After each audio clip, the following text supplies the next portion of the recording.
Hi and welcome to the March episode of Spotlight on UNBC. My name is Rob Van Anderkum. Coming up on the big show this month, a report on a sports psychology project. We'll meet a UNBC student who will meet U.S. President Bill Clinton this month, and we'll attend a conference in Vancouver on marketing universities and see what's attracting students. But coming up next, highlights from the event of the year at UNBC. All that and more is coming up on this episode of Spotlight on UNBC for March 1997.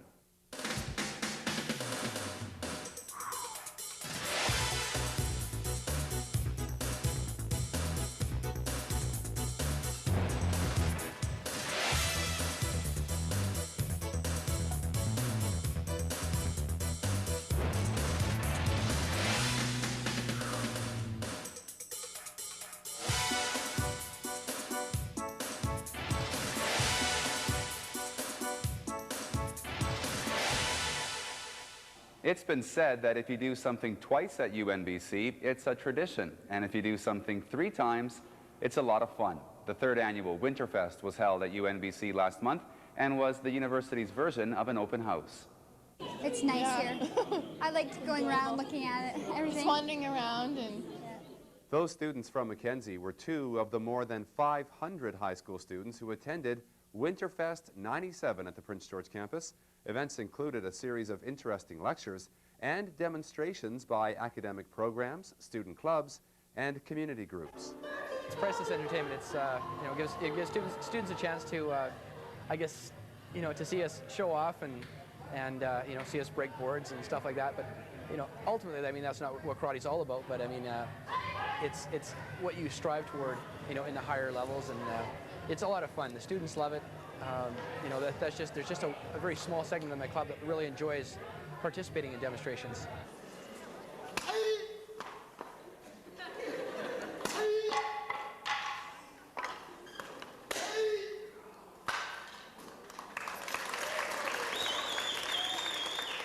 I think it's really cool. It brings the school totally together, it gets activities going, brings like school culture together, because we don't really have that much school spirit, but it totally works. I like it.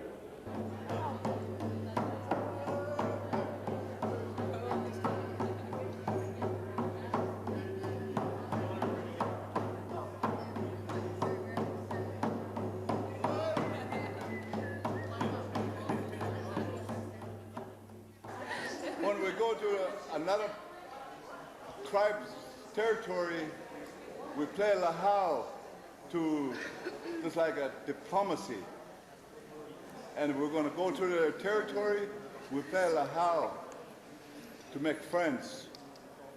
And what you got to do is keep the bone to, as long as you have a bone, you're going to win the game. See, these guys never had a chance. Despite the large number of displays and events, the highlight of this Winterfest was the Winter Olympics. This new event pitted teams in events like the tug-of-war, volleyball, a 12-legged race, and the tricycle relay. We're going to have 3 people from each team on each side, and basically what we've got here is a slalom course between each of these planters and seating modules. You have to go in and out of each of these. Ready?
2 points. It's the Outdoors Club.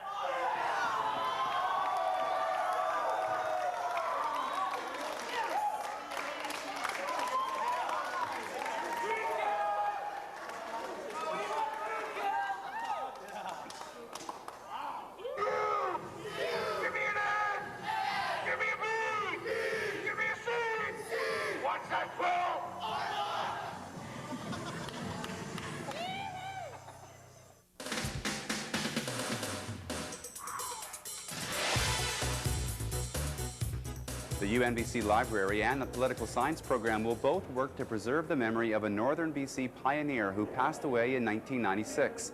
In his will, Judge William Ferry left UNBC $1 million, and the money will create a library endowment fund and political science scholarships. The contribution was the largest ever received by the university. My reaction was, is this really happening? And immediately then I thought, that's wonderful. It's just a surprising thing to happen so early on in the university's history. I had a goal of $1 million for an endowment fund. And the intention of having an endowment fund is to have funds available for special purchases and in relation to the changing technology and the way information has been delivered in different formats, to be able to keep up to date with that as the library grows. About 80% of Judge Ferry's $1 million contribution is going straight to the UNBC Library. The money will allow UNBC to take advantage of high technology. It takes decades to build a library collection, but many materials are now becoming available electronically. It can be expensive to obtain, but the new endowment will give UNBC the resources to build on its current collection without necessarily buying more books. And I think that's a wonderful thing, that a pioneer of the community feels that the university and the library in the university is a permanent and ongoing contribution to the community, both in Prince George and throughout northern BC. Judge William Ferry was a resident of Prince George until he moved to Williams Lake in 1961. Ferry Avenue is in fact named in his honor. In Prince George, he was founding president of the Junior Chamber of Commerce. He sat on city council and practiced law until his appointment to the bench. Anything that was good for the city, Bill worked at. Former Mayor Harold Moffatt was an acquaintance of Judge Ferry. One of our biggest operations, and he was a real factor in that, was that the 1st of July we used to run gambling games and all the rest of it, much against the law. We made sure that somebody had invited the chief of police out to Stewart Lake so we could play Crown and Anchor and all those games. And we used to make about $10,000, which would be about equivalent to $100,000 today, and we distributed that to all the welfare in the town, you know, of organizations that needed funding and whatnot. And he was the one that ran the financial end of all that. The sheer size of the Ferry bequest made it front page news, but there's another angle to this story, and that angle is taxes. Bequests not only support an organization, they can also keep the taxman at bay. Estates are heavily taxed, but contributions to things like the UNBC Foundation are an effective tax write-off. That, says Prince George lawyer Murray Sadler, is an incentive for anyone, regardless of their net worth. A $5,000 or a $10,000 bequest to the university would ensure the education of someone for a number of years, perhaps. And of course, those accumulate, and they're important. And perhaps all of those smaller gifts are even more important than the larger gifts. And so no, it isn't just for millionaires and rich people. It would be, would have the same tax advantages for the average person, and the same benefits in terms of making an enduring contribution to the university and to northern British Columbia.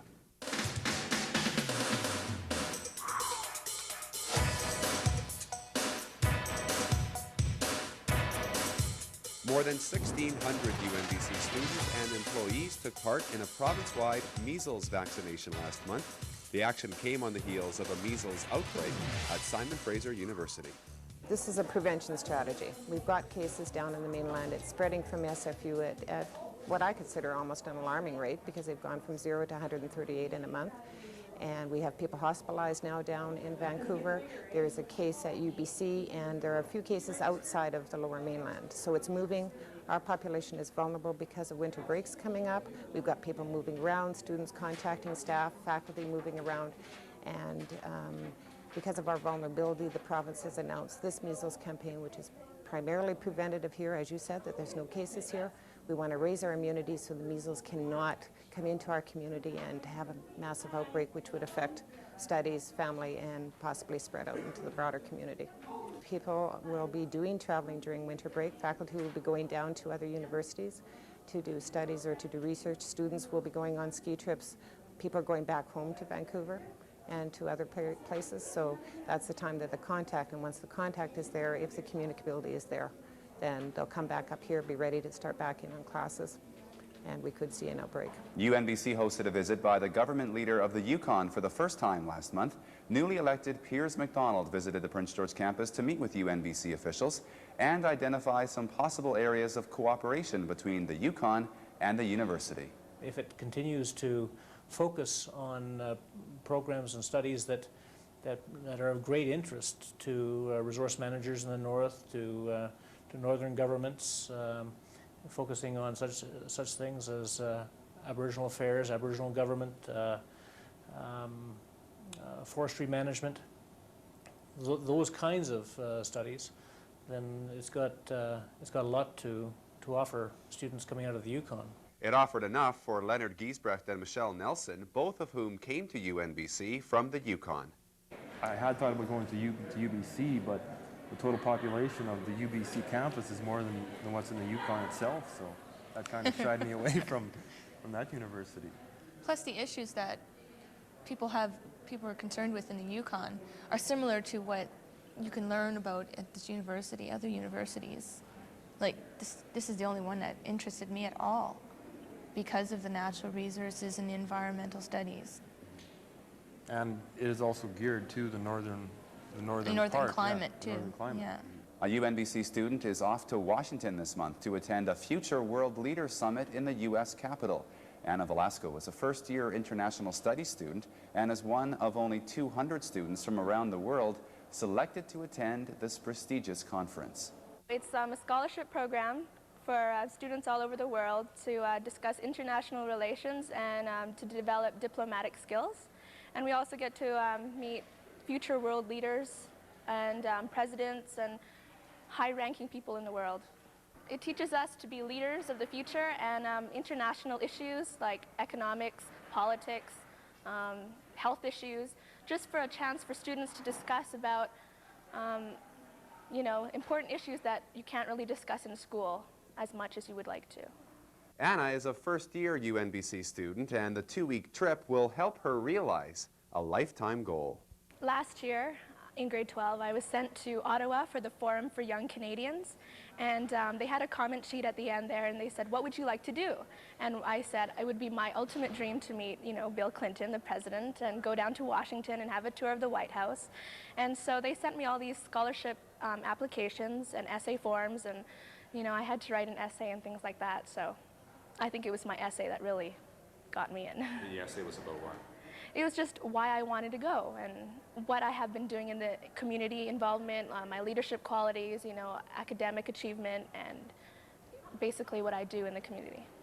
A group of UNBC students have recently returned from Harvard, where they attended a United Nations simulation exercise.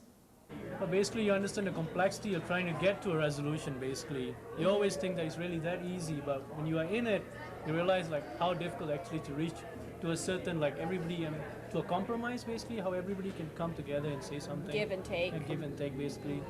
And how the big countries and the small countries, how they basically kind of differ and when it comes to resolutions. You have to deal with rogue states, as it were.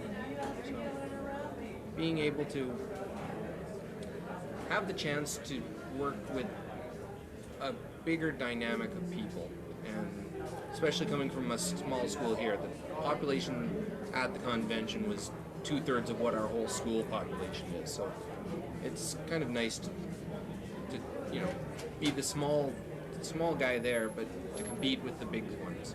To say we were at Harvard, we were there with Cambridge, with Yale, with Berkeley, and all the big ones. The Prince George campus hosted a big event recently to celebrate the start of the Chinese New Year.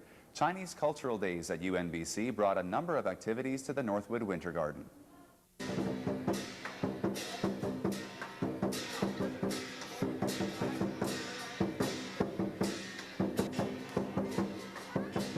The Chinese courses just started this year, and then so that's why the university this year only had this Chinese cultural program, because before there was no Chinese courses here. And also I feel that it's important to introduce the culture you know, to our community and to the students, so that there is a cross-cultural awareness among all the students. And personally, I feel that right now is Chinese New Year. So what is a better time to celebrate? And we have so much of Chinese activities today. It's not just food and the lion dance, and we have some scholastic activities like the art and craft that we're displaying now, and also the choreography, and also the Lantern Festival. And so, and to have a little bit more fun. And then the students will have the computer to match you with your own star. We say with the star, and then with your own animal that which you're born with. So I think that there are various aspects of Chinese culture that have really not been introduced thoroughly.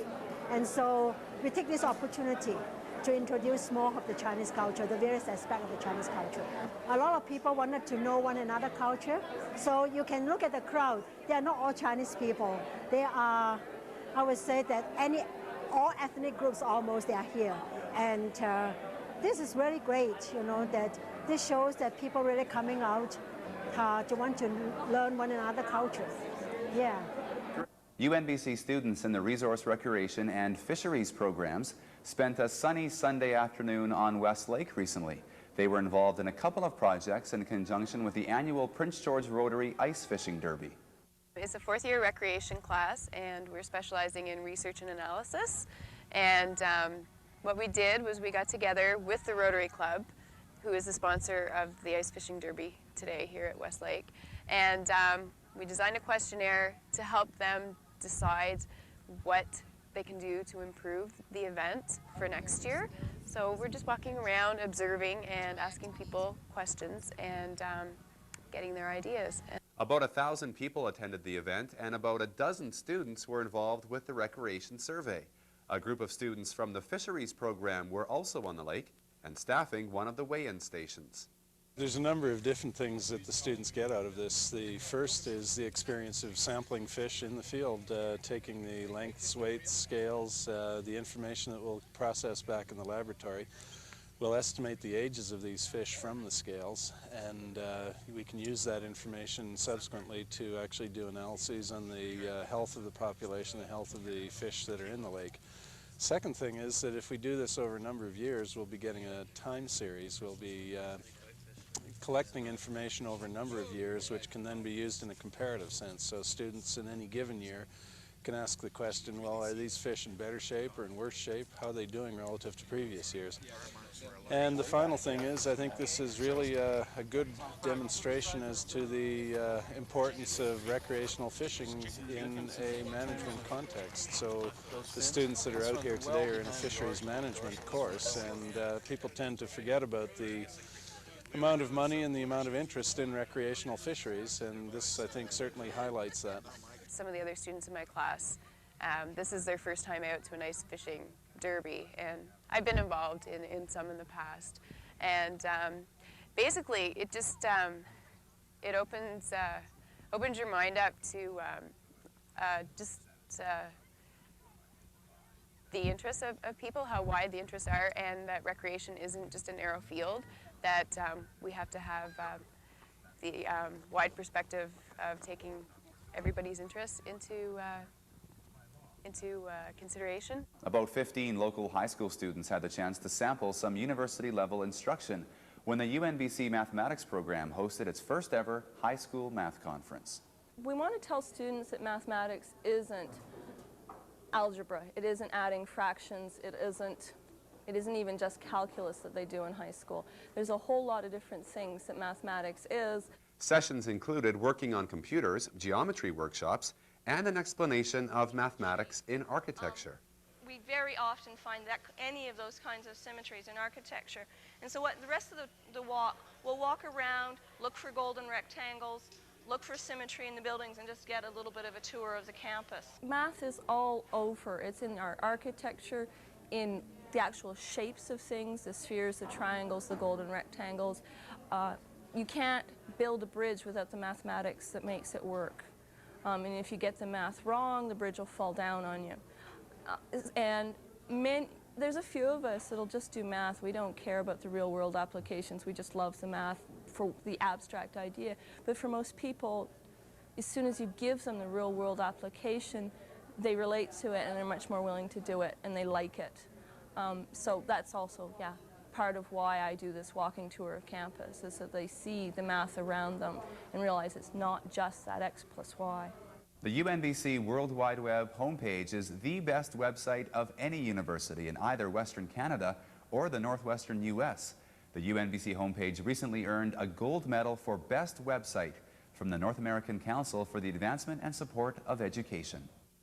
There's a lot of arguing about whether we should compare the introduction of the web to the introduction of the telephone or the introduction to the television. And in a way, it does both. I find it just an astonishingly important tool. And an important tool for students.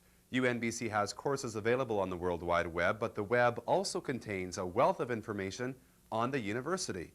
There's a virtual tour, a list of coming events, profiles of different programs and faculty, and prospective students can even apply for admission electronically. You can apply to the university through the web quite directly. You can click here, make a direct application to the university. You can simply fill in the forms here, click, click, click as you go through. People don't have to worry about your handwriting. Head straight through. There's about 4 or 5 pages on this particular form. At the end of it, you just press submit, and that's your application finished.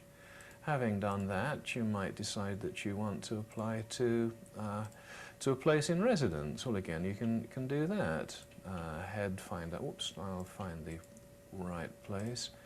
Applying, go and find information on the residences, and first of all find out about it, then press the appropriate button, fill in your application form to residence, and off you go.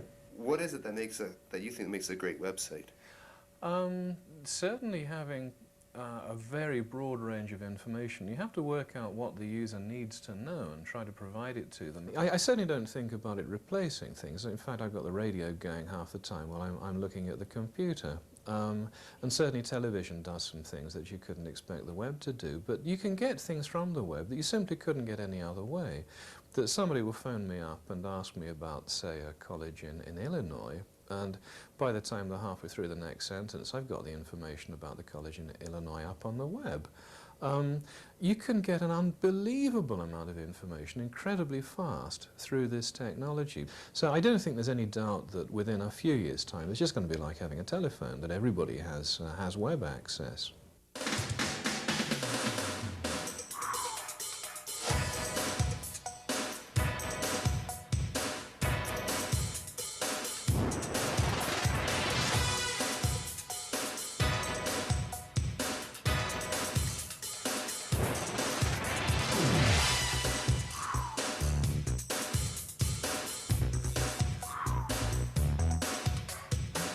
For the Advancement and Support of Education Award for Best Website was presented at a conference in Vancouver.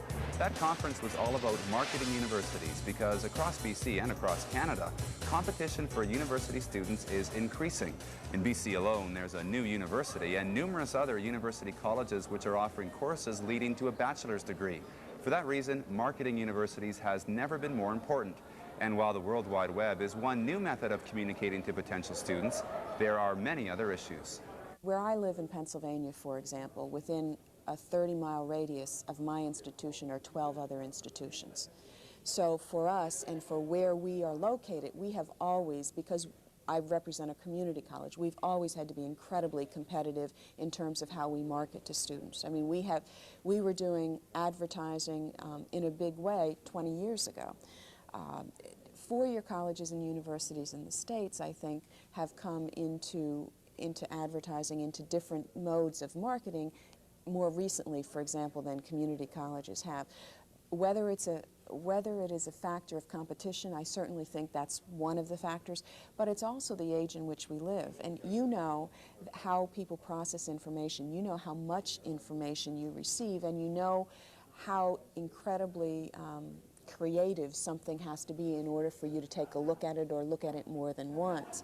And I think what we're finding is that to market effectively, yes, there's a factor there that takes your competition into consideration, but you really have to understand your marketplace, and our marketplaces to a certain extent are changing, whether it's because there are less students or the students are of a different age group or a different type. It's not go for 4 years and disappear off the scene. There are adult learners, there are those who want to learn part-time. There are those who have very particular skills they want to use, and one size fits all is no longer applicable. It's true, the concept of a traditional student no longer applies. At the conference, it was said that 80% of mature students had been to college or university before. But while they may have been on our campuses before, they may not need or want to return physically. Technology can help address that issue, especially for a regional university like UNBC. The marketplace has enlarged tremendously, and there are so many more opportunities now for colleges and universities in terms of education, continuing education. If you look at the age that we're in and you recognize that what we give to somebody is the tools to equip them to learn for a lifetime, what we're going to see, I think, in greater numbers is more and more of our graduates returning back to the classroom. Now, whether, obviously there are different ways to return to the classroom, and I would suggest that perhaps when we talk about technologies and we look at our graduates, that they may not be coming back physically to the classroom, but there may be ways for colleges and universities to connect with them in a lifelong learning process.